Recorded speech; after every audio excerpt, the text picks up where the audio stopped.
where we have a guest in studios and we discuss issues of national concern. But you also have an opportunity to give us your feedback by simply going on our various social media platforms, one of them being our WhatsApp number, through which you can send us either a text or a WhatsApp message, which will be coming up on your screen shortly. It is exactly 1 minute past 8 a.m. So that enables you to know how you're moving forward. But no matter where you are, you can still follow us on our YouTube channel and of course on our Twitter handle. There's so much that we keep on tweeting regarding the program. Now today we are going to be discussing something very important, more so at such a time when there's so much population growth in our country and there's so much scrambling for land.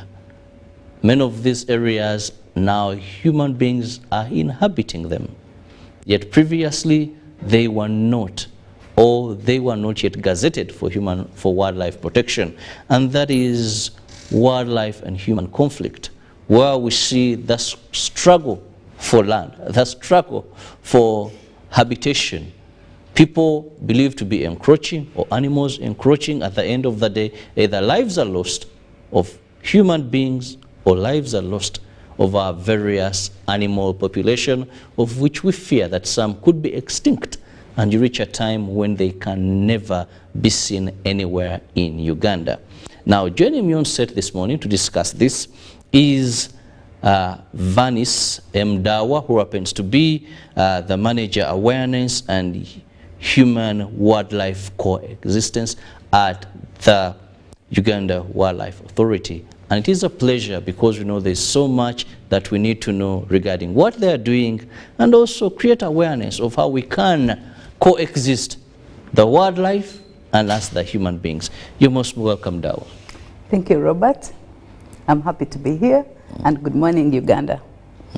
Well, beginning with when you talk about wildlife-human conflict, help us, help our viewer understand first and foremost what is the relevance of us protecting wildlife, because many a times some people have even said that we wonder, animals more important than human beings. Someone kills a leopard, someone kills this, and they are arrested. When did animals, wild animals, take precedent over human beings? So let's begin by explaining to us, why would we protect these? When I see them in my garden, why would I not bring my spear? First and foremost, you should understand that wildlife is very, very important indeed, like you mentioned. But we don't want to say it takes precedence over humans. Of course, human beings are up there. They are at the top. Nothing compares to human beings. But it does not mean that as humans, we should clear everything. We should kill whatever comes our way just because we are superior and up there. But even biblically, if I can use the Bible, man was put there to take care of everything, of all creation, including wildlife. So that aside, wildlife is definitely very important. And in Uganda, I must say that we are depending on wildlife tourism, especially. When you look at the tourism that we have in Uganda, wildlife tourism is on top. Our GDP is depending on tourism, and it is on wildlife tourism. That aside, wildlife itself balances the ecosystem. We depend on nature as humans. When you look at birds, when you look at bees, when you look at snakes, when you look at their habitats, we depend on nature. And nature includes wildlife. It includes many other aspects in the wilderness. So we depend on it. It is very, very important. Sometimes people think, why wouldn't I kill a snake, for instance? But if we killed all snakes, then we would have a population of rats up there. So you can imagine a population full of rats. What would happen? Definitely these rodents would be a menace. Yes, and of course there are other animals that I'm just using a snake as an example because it is one of those most hated. I don't know, for some reason, maybe it also dates back, biblical, but some animals feed on each other. So if there was no food for particular animals, probably they would feed on us. And that's why, like in your opening remarks, when you mentioned that there was wildlife everywhere, but because of overpopulation, because of their spaces taken, because of their habitats cultivated, now they are resorting to going to humans, to gardens, to our houses, because they have nowhere else to be. And that's why we are having this called conflict. So I don't know whether it is coming from the wildlife itself or man. You know, when the animals come to man, there's a lot of noise, there's so much conflict. But when man goes to animals, we seem to see some imbalance of voice. People don't seem to make as much noise as when the animal comes to the humans. Now, this brings me to one of the things that we know. We've had this conflict in areas that are gazetted under neighboring people. You find that they will tell you this escaped from the game reserve, this escaped. And this is where the problem comes of late. This was seen, was it Kasesa, hippopotamus in a town, then it goes to the waters and streams and off it. So as UWA, what are you doing to ensure that these in protected areas stay there? Because we know these are now illegal areas. For a human being, you don't, in some reserved areas, you don't just meander there. Though some even you can walk through because there were walkways and all that. So how do we ensure that those in these protected areas do not leave them to go and attack residents who say, I've not gone in any area close to them, this is my area, I've respected their space, they're the ones that have not respected our place, and they are causing threats, they are destroying property, so you mandated to protect them. These are in protected areas. How do you ensure? Thank you, Robert. Unfortunately, so many people think that wildlife comes from protected areas and crosses over. But we have more wildlife outside protected areas, because this is where they were born. Some animals have never been to protected areas. Very true. They don't even know where the national park is. They were born, raised, and grew up in those areas. But many times when we see crop raiding taking place, people think they have crossed from the protected areas to their land. But when actually they have lived and stay outside. And of course, some also cross because they don't know the boundaries. Animals don't know that I'm supposed to stop here. They know this is my habitat, I must move. And unlike humans, animals don't have that knowledge of knowing that I should stop here. They'll cross over. A buffalo will graze until where it stops. A hippo gets out of the water, like you mentioned, and grazes about 8 kilometers away. But the problem is that humans cultivate up to the, what we call a mouth, or up to the edge of the protected areas. You find many times a chimp stands in the protected area but can stretch its arm and eat fresh cob of maize from someone's garden. So humans also cultivate up to the edge, which is very tempting. Which is very tempting to the wildlife. And of course, as Uganda Wildlife Authority, we are not seated back. We are not saying, oh, the wildlife is out there, because we manage both wildlife inside and outside protected areas. So we go out there to ensure that humans are safe, their crops are protected, we put mitigation measures. We have a human-wildlife conflict strategy, which looks at conflict mitigation, at livelihood improvement, at awareness and conservation, and of course national involvement. So we have put different mitigation measures in place, ranging from the most expensive electric fence. It is now the latest mitigation measure, especially against elephants. And we have it in Queen Elizabeth, we have it in Murchison Falls National Parks. And yes, it is very expensive, but we have to ensure that at least we find a measure that can mitigate this conflict.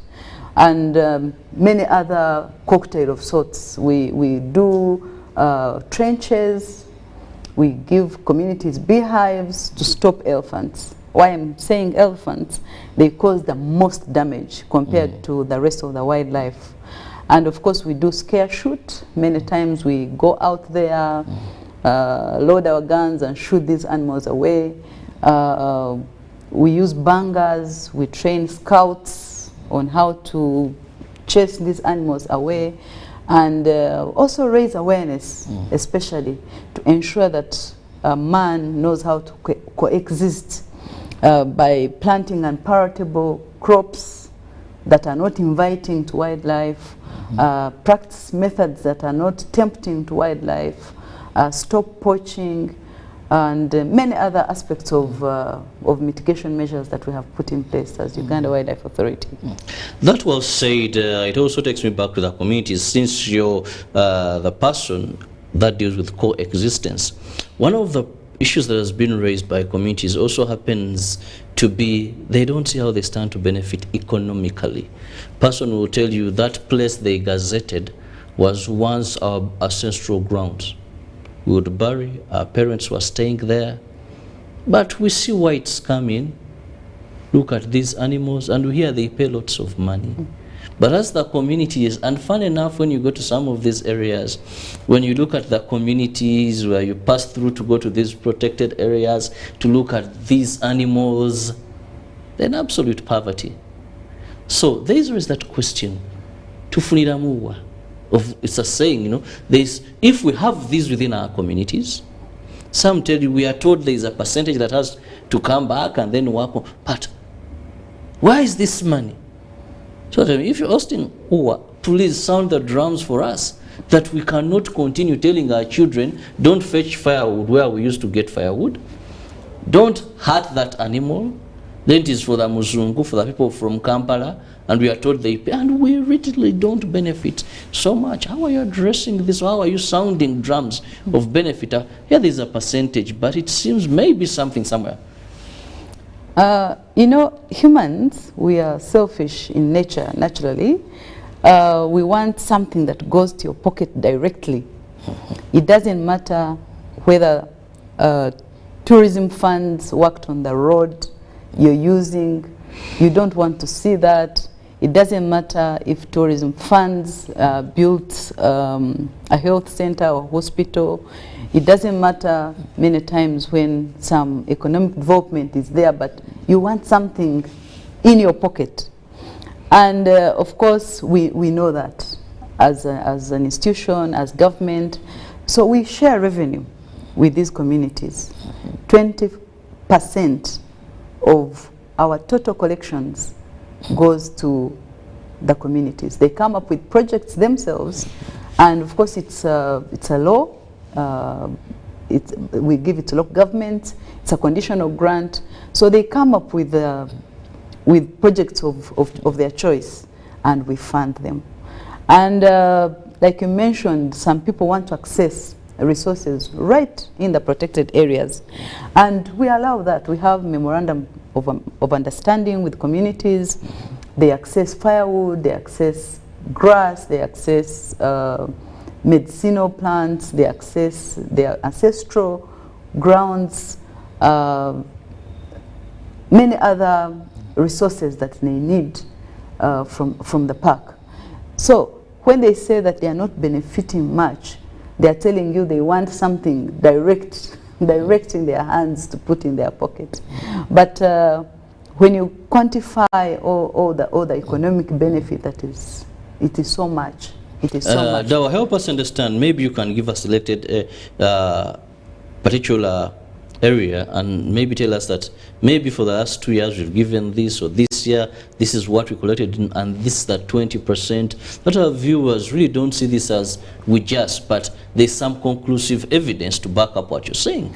Yeah, for the last year alone, we shared about 4 billion with Murchison Falls, and about 4 billion too with the Bwindi, Mugahinga communities.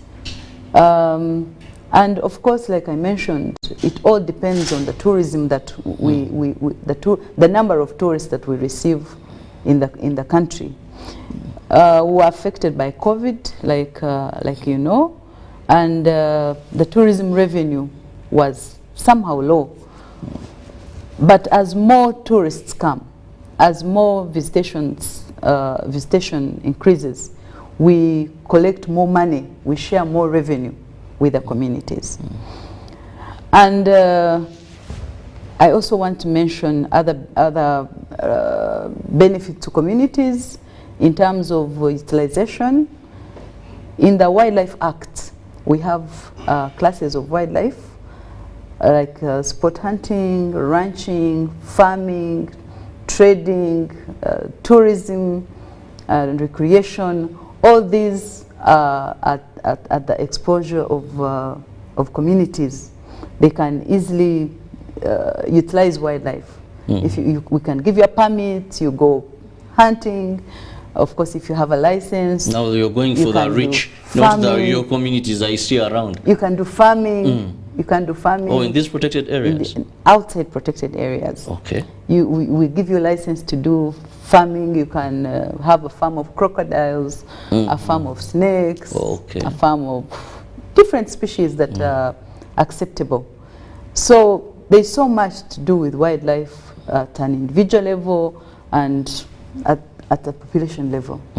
Now still looking at conflict, how does the law, if there is, handle issues of compensation in case of death? Because if it is for an animal and someone is convicted, it is sure that is imprisonment. Recently we saw 2 men that were charged and they are going to serve 8 years in prison that were found with parts of lion, whatever, that were poisoned in Queen Elizabeth National Park.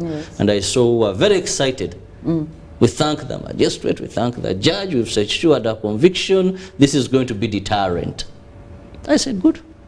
Okay, they killed animals, let them pay. 7 lions were a big number and all that. But now, it wasn't only who were excited, it was the rest of the country. Sometimes people think these animals are for war. No, for us we are like farm managers, like where you put a manager in your farm and you start saying, oh, the farm manager was very excited when, no. The rest of Ugandans who own this wildlife were very excited that such a sentence was passed. Because poaching steals from Ugandans. Poaching steals from us. It doesn't steal from UA. UA is just a custodian, UA is just a farm manager, but poaching steals from Ugandans. Yes, in the Wildlife Act, it caters for compensation, because in the same measure where people are punished for killing wildlife. For instance, if it was a chimpanzee, this gentleman or these 2 people would have fetched themselves either life imprisonment or paying 20 billion or both, depending on what the magistrate deems fit. But in the same way, government was like, okay, we are going to have these people punished. But what about when it is the other way around? They put compensation. So currently the compensation is a law. Recently we had regulations signed, and we are rolling with compensation. We soon having the verification committee sit, because they have to verify the compensatable claim. You know, Ugandans, we are very good at exaggerating. Someone comes and says, I lost 10 acres of maize. when actually it was like half an acre. And before you know it, someone is claiming over 300 million, and you're like, where did this all come from? So we have a compensation verification committee in place that has to verify the claim and come up with a suitable compensation to the claimant. So it is on, it is rolling, and Ugandans can be compensated. In case of life, you find many people, someone comes and says, my child was killed by a crocodile, and the child was fishing or bathing, so depending on that circumstance. Someone comes and says, this child was going to grow, buy me a car, build me a house, and therefore I need 20 billion. Yes. I need this much. But of course you cannot say, yes, the child was going to be that. What if the child turned out not to be? So that's why the verification committee is in place, to ensure that at least they give you some compensation that is suitable enough. Well, our viewers, we are still looking at how we can coexist, that is human beings and the wildlife, which earns our country so much and is our #1 attractor of tourists to Uganda. Not the magnificent buildings, not the bridge or ginger, and not, of course, these is some activities that we are seeing causing talk of the nation. It is tourism and wildlife, plus a bit of our culture.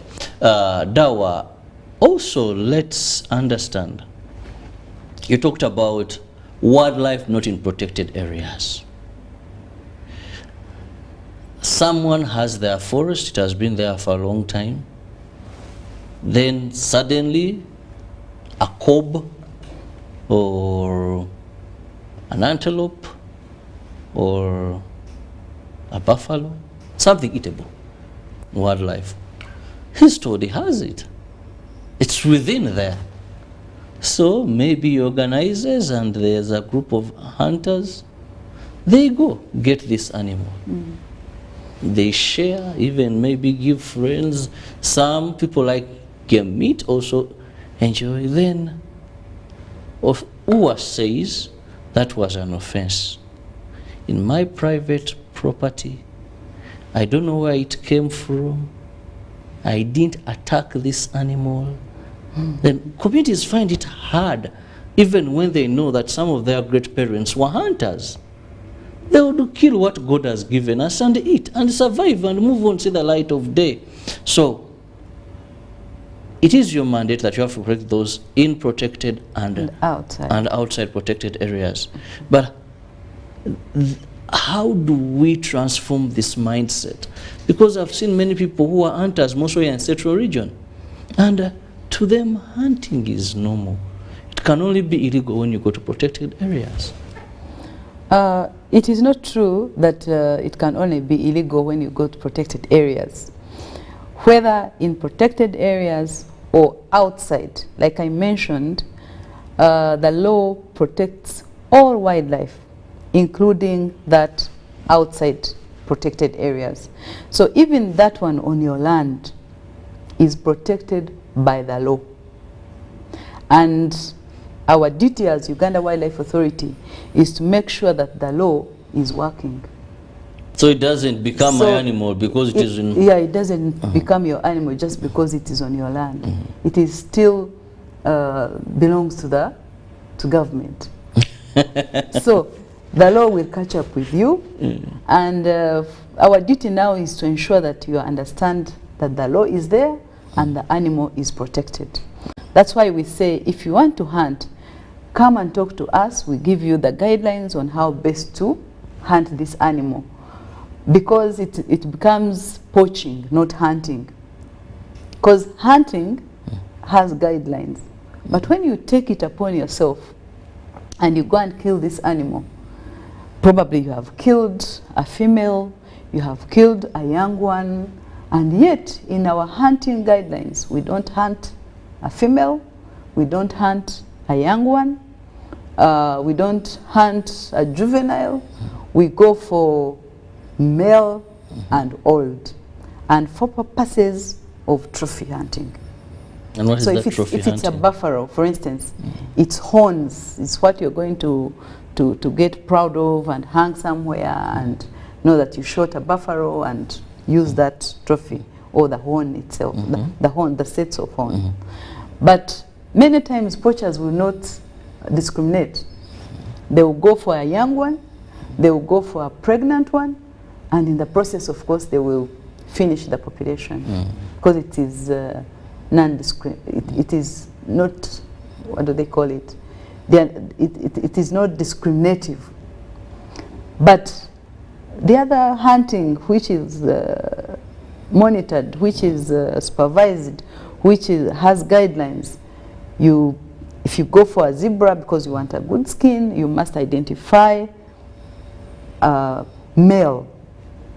I'm not saying males are of non-value. Sons of Adam and Eve have suffered even in the animal population. Even in the animal population. But of course the male animal has a better skin, it has a better trophy, it has lived its usefulness. This other one is still productive, the young one is still growing. So that's why we have to ensure that we supervise that kind of hunting. And on your land, much as you think this is my land, and therefore I can utilize wildlife the way I want, it can turn against you. It can kill you in the process. So we are trying to protect you as well. You think, let me go for this buffalo. We have seen many poachers being killed by hippos, by buffaloes, by some people eat leopards. And you can, yes, we have seen people who have attempted to kill leopards, and in the process they are killed. Even warthogs. Even warthogs. Warthogs are most dangerous, very dangerous. Even bushbucks. A bushbuck may seem to be a very, cool antelope, but it has killed many people in Africa than expected. So in the process of going to utilize it, it can kill you in turn. So that's what we're trying to avoid. We are saying, come, talk to us, we guide you on how best to do farming. You have this farm, you can ask for a license, and we say, put water here, put this here, so that you have as many buffaloes on your farm as possible. And you utilize them the way you like, because now you have a license to do so. We are encouraging conservance, we are encouraging wildlife utilization to ensure that at least economically you benefit, and the country benefits as well. Now here you've talked about permits, licenses. I remember a friend of mine who was arrested for having a parrot. Yeah. One is facing charges of having a monkey at his home. I'm like, heaven's sake, I think we have so many monkeys. Why would a person feel that they need a cage and keep their monkey? And then who comes and says, who gave you license to have a monkey? Hey, we've grown up having monkeys everywhere. Even in my garden they are there. Now if someone is only having a monkey and they like it, hey, we've grown up seeing parrots fly all over. If someone is just having a parrot, why would that person even face prosecution for having a parrot at home? There are so many birds you can keep as you want. So what is the process for one to have a license or a permit to have any of these, and how easy is it? Because some people don't have ill intentions. I know. I for one would love to have a monkey at my home, but when I'm told I would love a parrot like nothing, grew up to when people speak out. But so how easy? Because many people are in this trade illegally now. Yeah. To tell you, get me one, we know how to get them, we can bring them to you, but it's a criminal. How do you maintain that even when people live around the buffaloes, those that require a lot of investment, how swift is it for me to get that permit? What is required of me? Okay. Like you mentioned, in the law, we have a class which allows you to have pets. But even these pets, you should come to us and we tell you which pets are allowed. Because not every animal can be domesticated. I've seen domesticated tigers, not in Uganda. Not in Uganda, that's very However, correct. I've also heard Because that we have people in Uganda happened here. who have, I hear most of our brothers so much in Africanacity. Yes. Hey, that you find a person has his own tiger, some has his own lion. Those are stories. Those are stories. But when you go to, let's come to the Ugandan context. We have to guide you on the best animals to domesticate. Let me first give you an example of a zebra. A zebra looks so beautiful, but it's one of those most difficult animals to domesticate.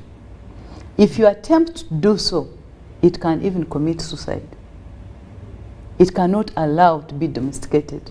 But someone will just go in there, capture this young one, give it milk, you know, put it under captivity, and eventually it will kill itself. You find it dead and you wonder what has killed my pet. So you still have to come to Uganda Wildlife Authority and we guide you on the best animals to. You mentioned about parrots. Parrots currently are very highly endangered because of the illegal trade. That's why we came out and gave an amnesty and said, let those, whoever has a parrot, come out and tell us so that we give you a license, because they have lived in captivity for long. But currently we don't allow any domestication of parrots. In Uganda? In Uganda. Unless if you're, if you're breeding them, if you're going to have a license to breed and have them. But those you see with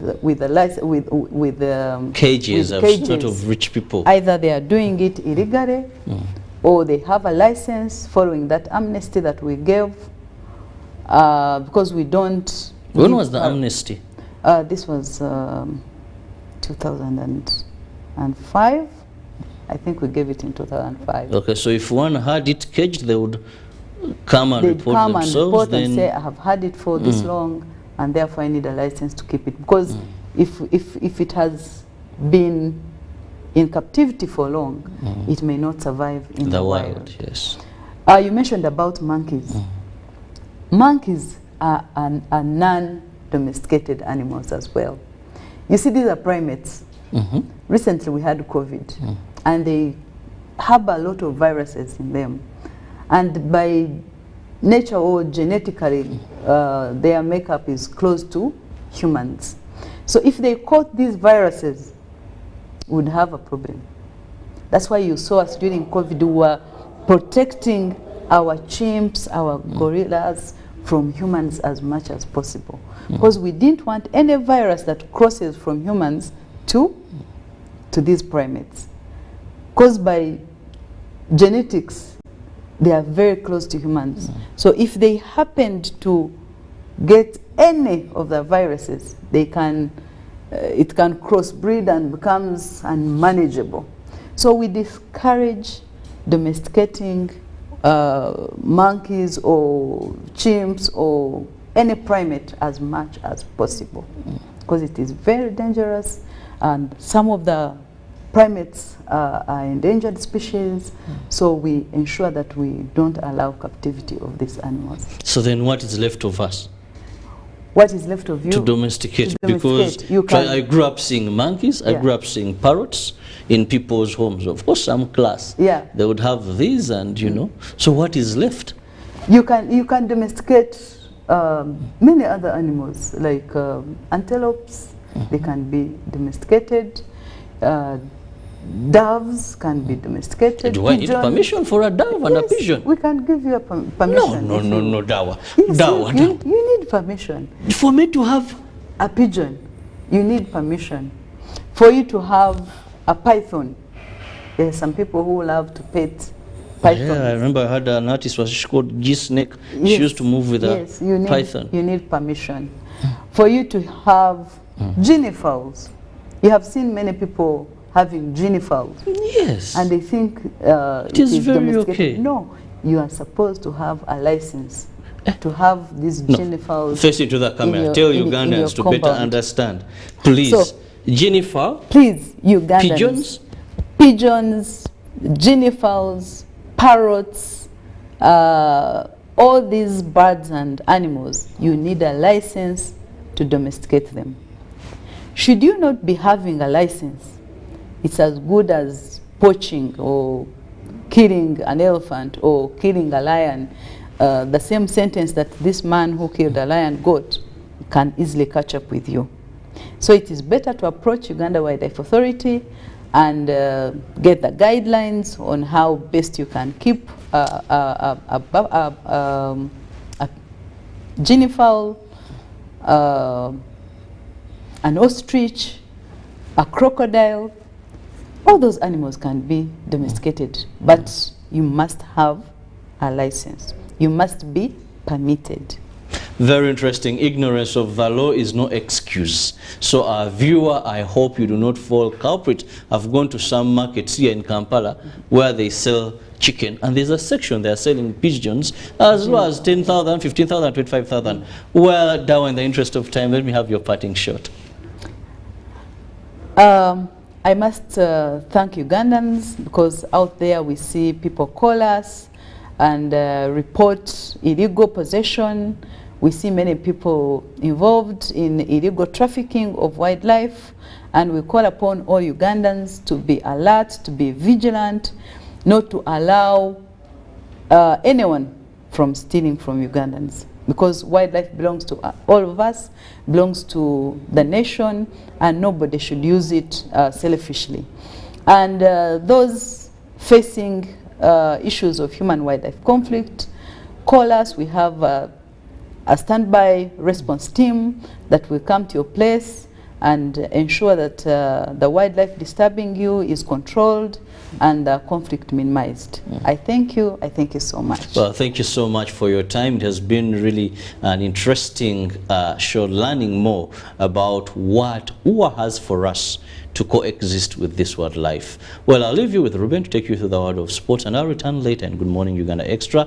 Keep it with us. So much interesting programming is aligned throughout that day. See you shortly.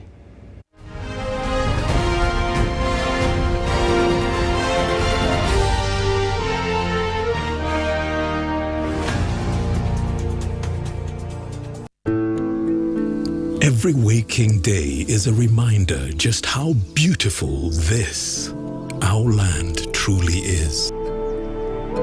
The kind of beauty that you can only find here, in the lush green all around us and the wondrous sights within.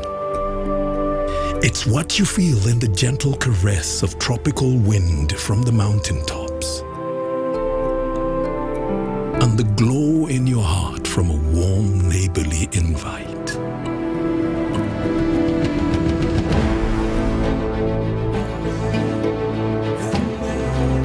It's in the distinct aroma of our cooking, to the taste of food that takes you on a journey. In the sound of homecoming and the sound of Mother Earth. In the magnificence we find on our travels and the exciting moments we experience. Ours is the kind of beauty that comes in all things big and small. All we have to do is awaken our senses and truly enjoy what's uniquely ours.